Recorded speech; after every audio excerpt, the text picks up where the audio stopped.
ఢిల్లీలో వాయు కాలుష్యంతో పాటు రాజకీయ కాలుష్యం కూడా పోయిందని కేంద్ర మంత్రి పెమ్మసాని చంద్రశేఖర్ అన్నారు.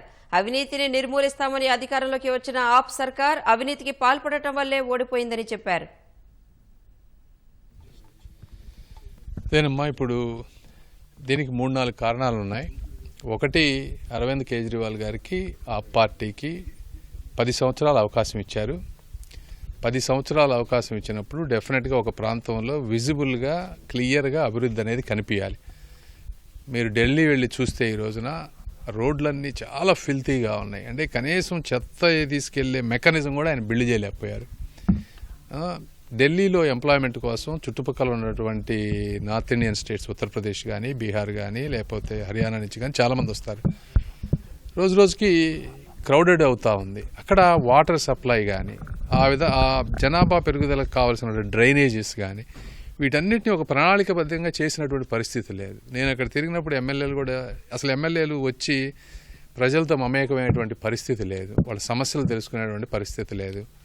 సో ఇంకా థర్డ్ టైం కూడా ఇదే గవర్నమెంట్ చూడాలనేది వాళ్ళ ఉద్దేశం కాదు. మీరు అదేవిధంగా ఇటు సైడ్ చూస్తే ఎన్డీఏ కానీ, బీజేపీ కానీ మరి 12 లక్షల వరకు ట్యాక్స్ లేకుండా చేయటం, ప్రజలకి కొనుగోలు శక్తిని పెంచే విధంగా వాళ్ళకి డబ్బు పెంచే విధం, ఒక విజన్ తోటి ఇండియాని ప్రపంచంలో ఒక మంచి పొజిషన్కి తీసుకువెళ్ళేటువంటి మోదీ గారి విజన్ కానీ, ఆర్ఎస్ఎస్ బీజేపీ ఆర్గనైజేషనల్ స్ట్రక్చర్ కానీ, అదేవిధంగా తెలుగువారు అంటే మన తెలుగువారు చంద్రబాబు నాయుడు గారు కానీ, కేంద్ర మంత్రులు కానీ, ఎంపీలు కానీ అందరూ కూడా ప్రచారం చేయటం, అదేవిధంగా వివిధ రాష్ట్రాల్లో ఉన్నటువంటి ఎన్డీఏ అలయన్సెస్ అందరూ కూడా బీజేపీలో వాళ్ళందరూ వచ్చి ఢిల్లీలో ఉండి ఏ విధంగా కేంద్ర రాష్ట్ర ప్రభుత్వాలు ఒకే విధంగా ఉంటే డెవలప్ అవుతుంది అని ఎక్స్ప్లెయిన్ చేసిన విధానం. అదేవిధంగా నేను ఇందా చెప్తా ఉన్నాను, చంద్రబాబు నాయుడు గారు వచ్చి మన ప్రెస్లో మాట్లాడినప్పుడు కొన్ని ఆయన చాలా పవర్ఫుల్గా మాట్లాడారు.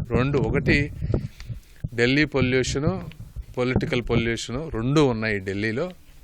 ఎందుకంటే కంటిన్యూస్గా ఫైటింగ్ ఇది తప్పించి ప్రోగ్రెసివ్గా కలిసి అలా వర్క్ చేయటం తెలియకపోవటం కేజ్రీవాల్ గారికి. రెండోది ఆయన ఏమి వెల్త్ క్రియేట్ చేయకుండా వెల్త్ ఎలా డిస్ట్రిబ్యూట్ చేస్తారు అని చంద్రబాబు నాయుడు గారు అడిగినటువంటి ప్రశ్న. ఎందుకంటే ఢిల్లీలో చాలామంది ఎడ్యుకేటెడ్ పీపుల్ ఉన్నారు, వాళ్ళందరినీ కూడా ఆలోచింపజేసినటువంటి పరిస్థితి. అదేవిధంగా అరవింద్ కేజ్రీవాల్ గారు ఆయన వచ్చిన విధానం ఆ రోజు అవినీతి రహిత సమాజం గురించి వచ్చి మరి ఆయన అంటే అలాంటి వాళ్ళు తప్పులు చేస్తా పోతా ఉంటే ఏంటంటే ఈ అవినీతిని, ఈ కరప్షన్ మనం ఎప్పటికీ మార్చలేం అనేటువంటిది సమాజంలో వస్తుంది. దాన్ని కూడా హర్షించరు ప్రజలు. వీటన్నిటి దృష్ట్యా ఈ రోజున అపజయం ఆయనకి. Thank you.